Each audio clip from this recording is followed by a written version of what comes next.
Learned that a man is more powerful on his knees than behind the most powerful weapons we have ever developed. इतने शक्तिशाली हथियार जो हमने बनाए हैं, इनसे भी ज्यादा शक्तिशाली इंसान अपने घुटनों के ऊपर है जब वो दुआ में बैठता है। We've not learned that a nation is more powerful when it unites in earnest prayer to God. हमने अभी तक ये नहीं सीखा कि एक देश तब सबसे ज्यादा ताकतवर होता है जब वो एकत्रित होकर दुआ में परमेश्वर के सामने आता है। We have not discovered that the answer to our problems can be through contact with God. हमने ये नहीं जाना कि हमारी समस्याओं का जवाब प्रार्थनाओं में हो सकता है जब हम खुदा के साथ जुड़ते हैं। तो When the disciples came to Jesus and asked, Lord, teach us to pray. जब चेले खुदावंद यीशु मसीह के पास आए और कहने लगे कि प्रभु हमें दुआ करना सिखाओ, The Savior answered their request by giving them his model petition, the Lord's Prayer. प्रभु यीशु ने उन्हें जवाब दिया, उन्हें प्रभु वाली प्रार्थना सिखाकर। One of the most amazing things in all the scriptures is how much time Jesus took out for prayer. पवित्र Bible की एक सबसे ज्यादा खूबसूरत और अद्भुत बात यह है कि हम देखते हैं कि प्रभु यीशु ने कितना वक्त दुआ में, प्रार्थना में व्यतीत किया। He prayed before every difficult task confronting him. कोई भी मुश्किल टास्क उसके सामने आता था तो वो प्रार्थना करते थे।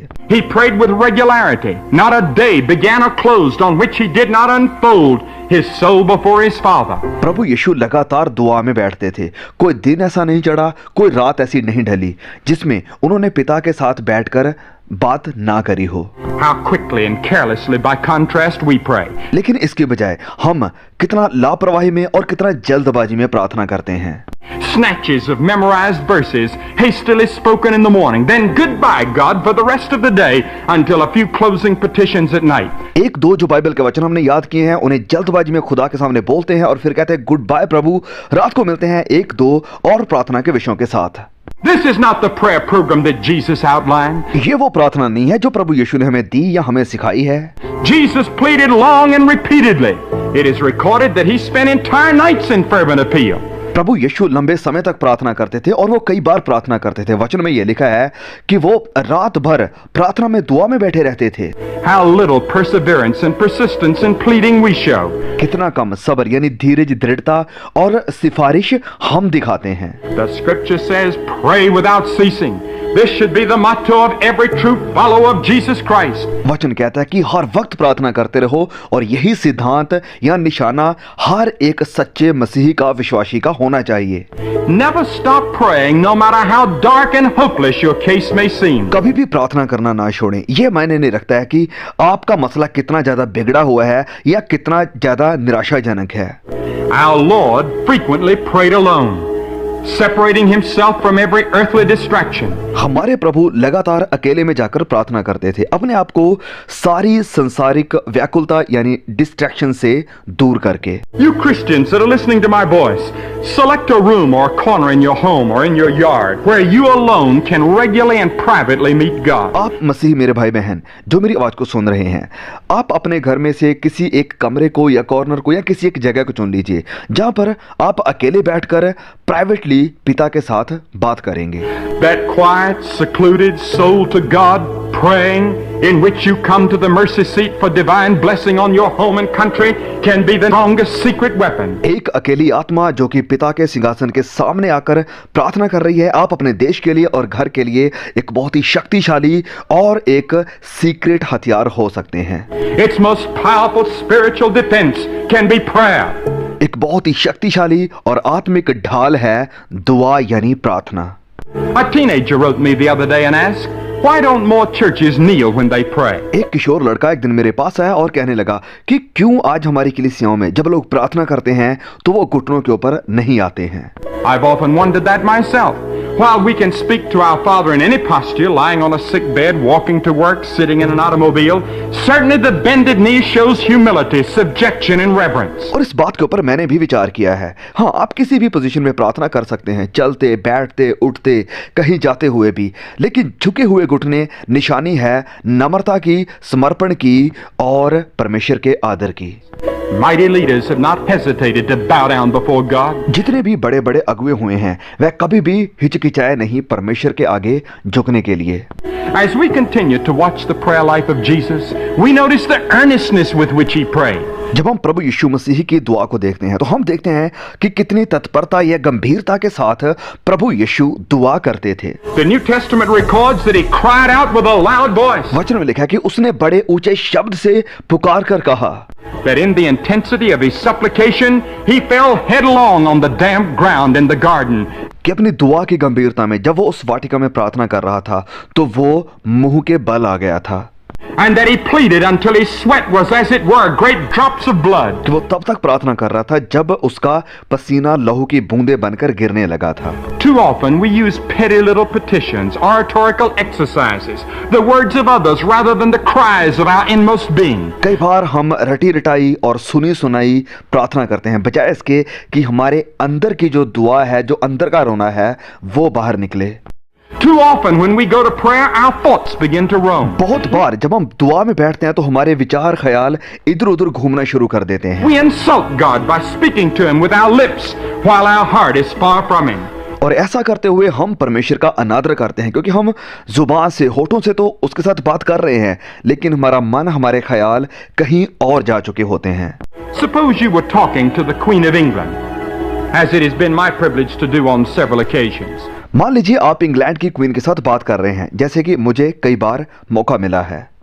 You would not let your thoughts wander for one moment. You would be intensely interested in everything she said. आप एक मिनट के लिए भी अपने ख्याल को इधर उधर नहीं जाने देंगे। आप बहुत ही ध्यान के साथ, रुचि के साथ उन सारी बातों को सुनेंगे जो वो कह रही होगी। How then dare we treat the King of Kings with disrespect and disdain? फिर हमारी हिम्मत कैसे पड़ती है कि हम राजाओं के राजा, प्रभुओं के प्रभु के साथ ऐसे अनादर के साथ व्यवहार करते हैं। There is one more lesson that Jesus would teach us, and that is the victorious assurance that God answers every true petition. एक और लेसन प्रभु यीशु हमें सिखाते हैं और वो ये विजयी आश्वासन है कि पिता हर एक सच्ची दुआ का जवाब देते हैं। Skeptics may question it, humanists may deny it, and intellectuals ridicule it. संदेहवादी इसके ऊपर सवाल कर सकता है, मानववादी इसका इनकार कर सकता है और बुद्धिजीवी शायद इसका मजाक बना सकता है। Yet here is Christ's own promise. Ask in prayer believing, ye shall receive. लेकिन यहाँ पर खुदावंद मसीह यीशु का ये खुद का वादा है कि अगर तुम विश्वास के साथ दुआ में कुछ मांगते हो तो तुम पाओगे। Trust that promise with all your soul today. अपने पूरे मन के साथ प्रभु यीशु के इस वायदे के ऊपर विश्वास करें। Build your hope for time and eternity on that divine fact. God answers prayer. अपनी उम्मीद को परमेश्वर की इस सच्चाई के ऊपर खड़ा करें कि परमेश्वर दुआओं को सुनते हैं और उनका जवाब देते हैं। Your Father possesses everything. He can defeat each enemy of your soul and defend you from every danger. आपके स्वर्गीय पिता को सब वस्तुओं के ऊपर अधिकार है। आपकी आत्मा के हर एक विरोधी को वो हरा सकते हैं और आपको हर खतरे से बचा सकते हैं। With God, nothing shall be impossible. परमेश्वर के लिए कुछ भी असंभव नहीं है। No task is too arduous, no problem too difficult. उसके लिए कोई काम कठिन नहीं है, उसके लिए कोई समस्या बहुत बड़ी नहीं है। No burden too heavy for his love.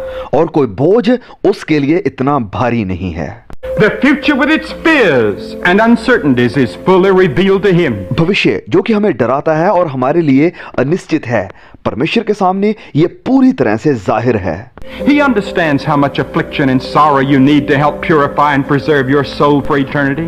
वो जानते हैं कि कितनी मुश्किल, कितनी कठिनाइयां आपके लिए काफी हैं आपकी आत्मा को शुद्ध करने के लिए और आपको अनंत जिंदगी के लिए तैयार करने के लिए।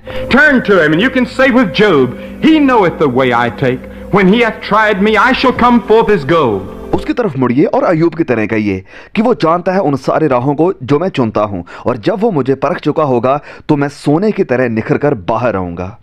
No, ladies and gentlemen, we are not the masters of our own souls. नहीं भाइयों बहनों, हम अपनी आत्माओं के मालिक नहीं हैं। Do not put your will above God's will. अपनी इच्छा को प्रभु की इच्छा के ऊपर ना रखें। Do not insist on your way. Do not dictate to God. अपने बनाए हुए रास्तों के ऊपर ना चलें और ना ही परमेश्वर के ऊपर हुक्म चलाएं।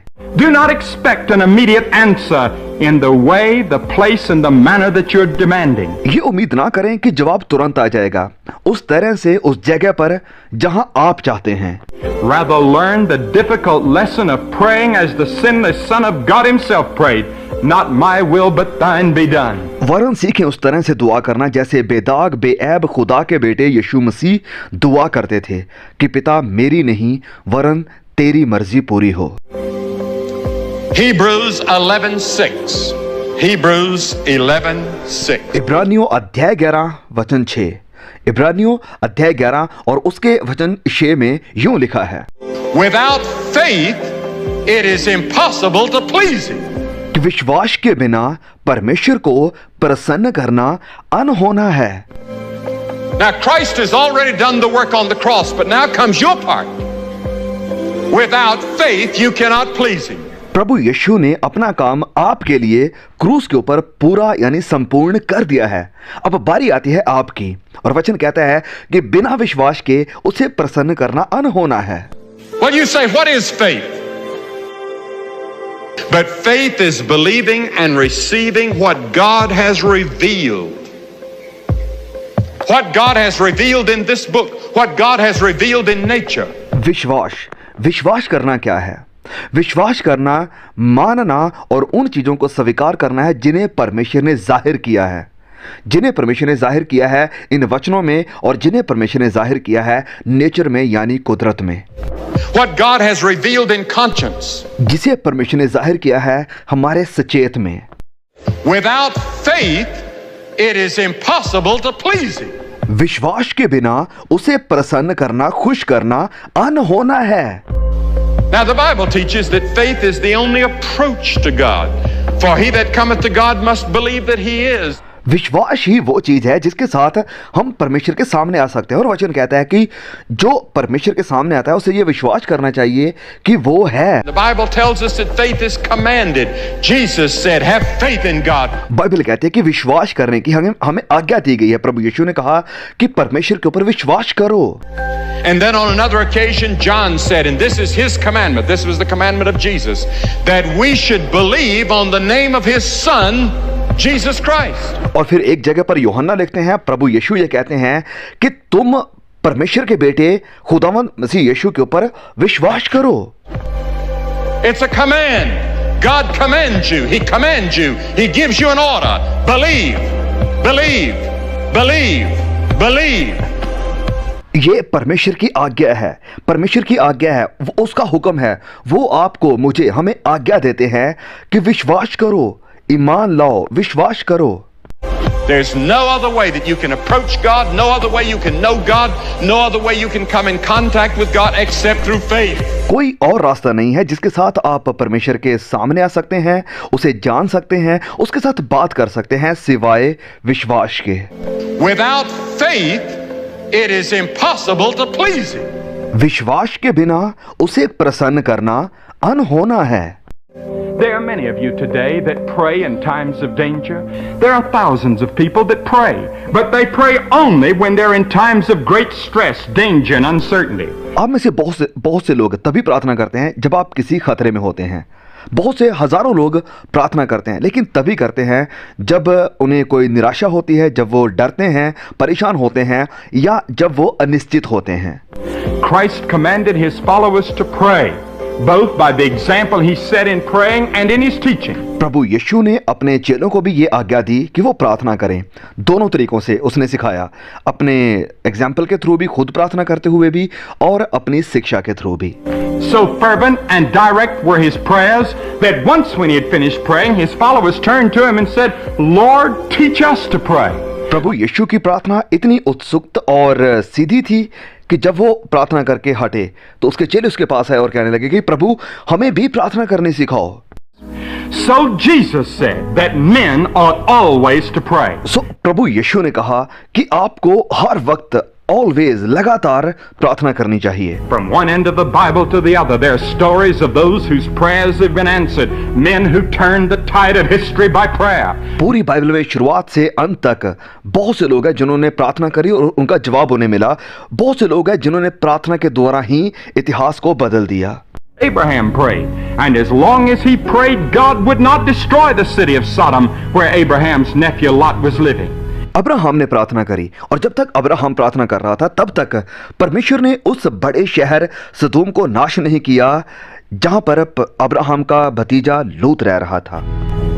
There's only one power available to change the course of history, and that is the power of prayer prayed by God-fearing, Christ-believing men. एक ही ताकत है जिसके साथ इतिहास को बदला जा सकता है, और वो है प्रार्थना की ताकत। प्रार्थना जो कि की जाती है परमेश्वर का भय मानने वाले और प्रभु यीशु के ऊपर विश्वास करने वाले लोगों के द्वारा। You must know Him and you must pray in His name. Your prayers must be directed according to the will of God. आपको प्रभु यीशु को जानना जरूरी है और आपकी प्रार्थना प्रभु यीशु के नाम से होनी चाहिए और आपकी दुआ परमेश्वर की इच्छा के अकॉर्डिंग होनी चाहिए। Many of you do not know how to pray. आप में से बहुत से लोग नहीं जानते हैं कि प्रार्थना कैसे करें। Why don't you start today by saying, God have mercy upon me, a sinner? आप क्यों ना अभी शुरुआत करें और कहें कि प्रभु मुझ पापी के ऊपर दया करो। Let Him forgive the past sins, transform your life and make you a new person. वो आपके सारे गुनाहों को माफ करेगा और आपको बदलकर एक नया इंसान बनाएगा। He can do it today in answer to the simplest prayer. और वो ये काम अब भी कर सकते हैं आपकी प्रार्थना का जवाब देते हुए।